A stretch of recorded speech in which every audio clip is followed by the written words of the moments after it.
Hello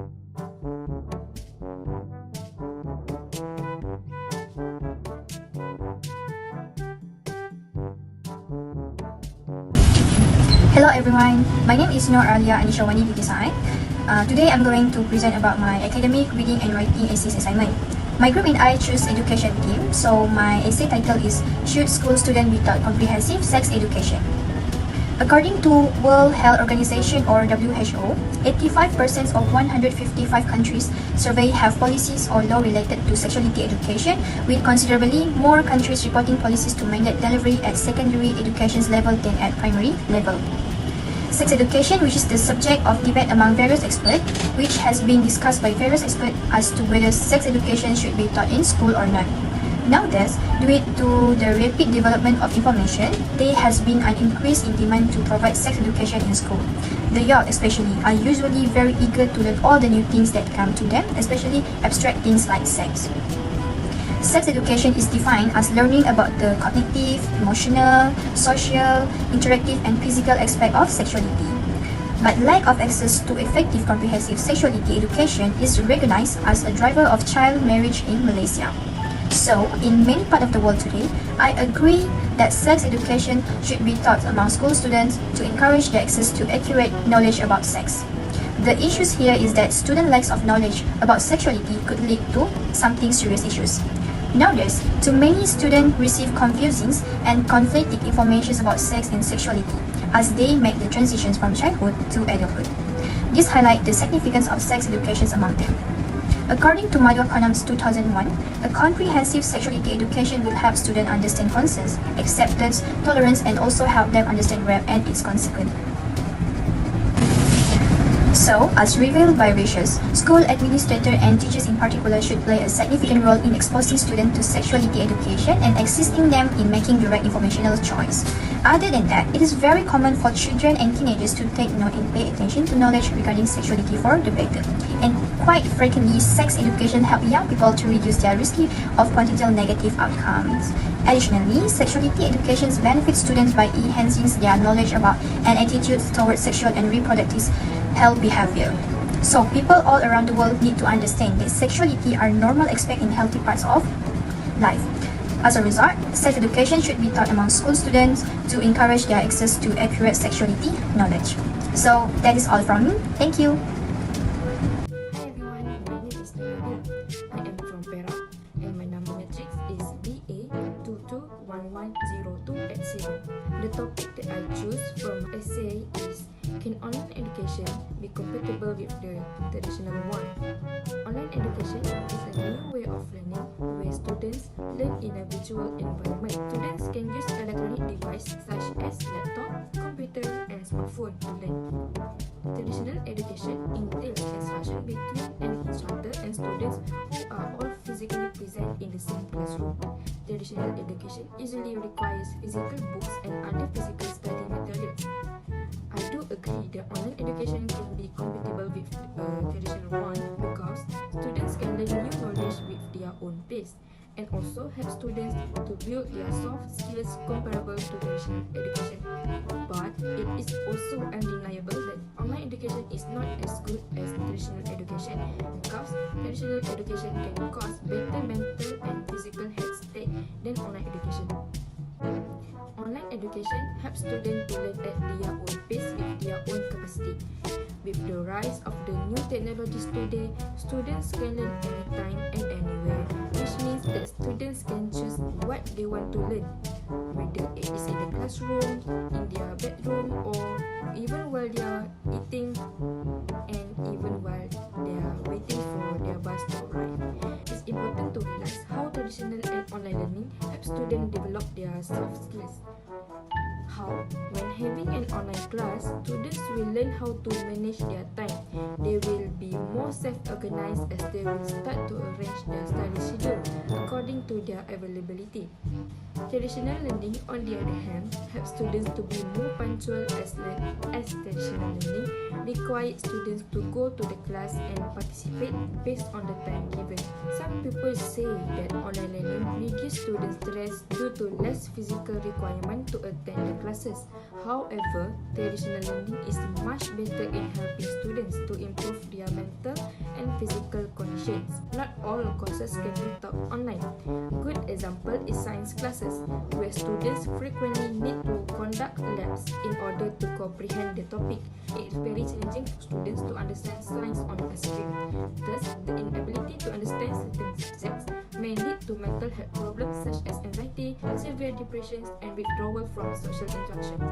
To summarize, online learning is as effective as traditional learning that can help students in their study, as they can decide when and where they want to learn.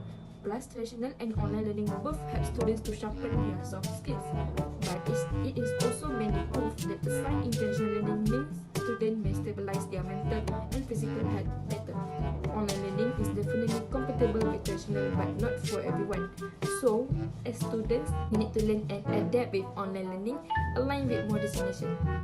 It will be better if both traditional and online learning were merged so that it can create a better learning environment for students and also produce better results. Thank you for listening to my explanation. Hello guys, my name is Franklin Dale with matrix number holder BA22110534. In this video, I will explain and elaborate myself an argumentative essay titled Should College Education Be Free? As we know, numerous problems exist in education. One of them might be the student debt for college fee. In 2020, a startling $1.56 trillion in student debt was due by 45 million borrowers. The argument over whether free college should be a top priority for the government as a fundamental right raised on, and should a student be granted free college? One of the arguments I would like to state here is free college will eliminate student debt. By eliminating student debt, could encourage students to pursue post-secondary education to higher level. It also will reduce undermatching which happen when students choose college and university based on their ability to pay. Second, by making college education free, it will improve college graduation rates. Some students drop out from college because they don't have ability to pay for the study or college fee. Making the college free will ensure students to continue the study into next level, and increasing the graduation rate is guaranteed. However, this argument meets when education is not directly linked to economy. Even though free college education is a major factor in economic growth, this does not guarantee expansion. Education increases productivity and creativity, which calls for significant institutional investments. Free access for all to post-secondary education may not be able to supply the competence and the abilities required to develop a robust workforce, since the availability of free college could alter the quality of education. In a nutshell, in order to prepare the next generation of workers for the post-industrial economy, increasing access to higher education should be a top national goal. Some of the abilities and competence that a college education imparts include the ability to think critically, the ability to solve abstract problems, and the ability to seriously analyze principles and ethics. Free college tuition may be expensive in the short term, but it will be a big impact in the long run. That's all from me. Thank you. Hello, what's up guys? I wish you all very good evening and have a nice day. First of all, let me introduce myself. My name is Muhammad Hussain bin Mulpi, matrix number BA22110538. So today I'm going to talk about should the wearing of school uniforms be normalized? To begin with, we should know that the school uniforms as a dress code causing very much opinion from societies. As for me, I would definitely choosing school uniforms should be normalized. Primarily, wearing school uniforms is the best way to stay focused. The fact that students will not having too much distraction with the random fashion in class, even they will be much more concentrated and less stress on how they fit in. Other than that, students will also not very study as often to choose their fashion because all students will wear some same exact clothes. Furthermore, wearing school uniforms will preventing unnecessary expenditure. We should know that school uniforms are actually not really expensive. The price for standard school uniforms would be $25 until $200 per outfit, based on research by Jamie Willis. Yes, it's heard like could cost more money, but it's for a long-term use. At the same time, it could save more money for parents. For me, I would use that school uniforms rather than branded apparel that could cost more money. Last but not least, a lot of people will say that school uniforms does not give significant effect towards student attitude, but for me, it's opposite.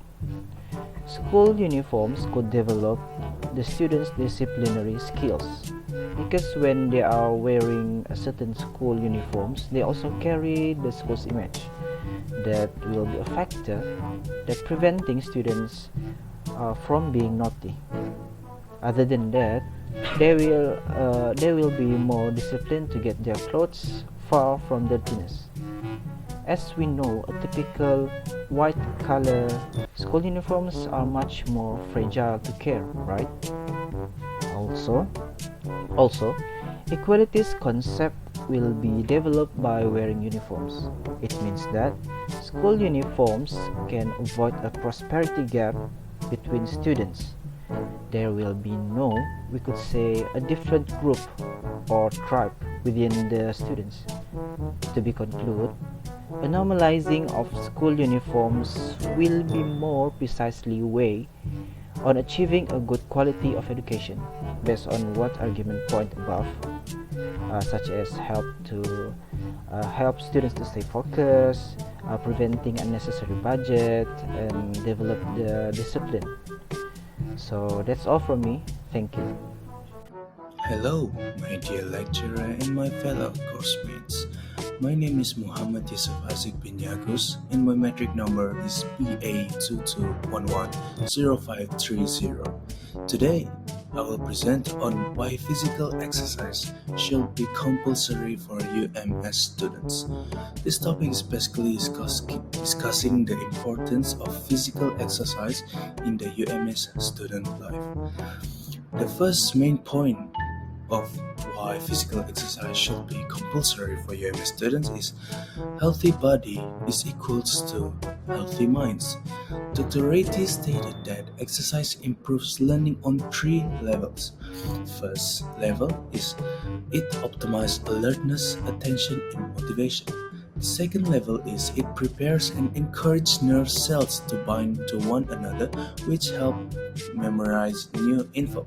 The third level is it spurs new development of new nerve cells from stem cells in the hippocampus.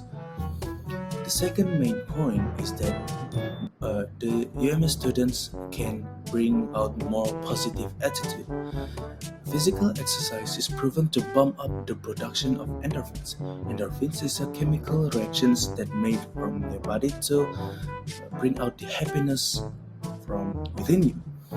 The more endorphins one body can create, the more happiness one can achieve. More endorphins can also help relieve build-up stress that is gathered from stress on studying. The more fun the activity that you choose can bring out the more endorphins in your body. There is also a lot of counter-arguments on physical exercise. One of the counter-arguments is that the UMS students don't have any time for any physical exercise or they are just too busy with their work. My answer is that stop making excuses and try to spend at least an hour a week dedicated to physical exercise. Once they try to spend some time exercising, they will be thankful to know that exercising can actually help them in many ways. The more time one spends on exercising, the more beneficial or the more positive things can be bring out towards yourself. In conclusion, physical exercise is proven to bring help to UMS students in their overall target in studies and in a healthy lifestyle. That is all from me. Thank you and farewell.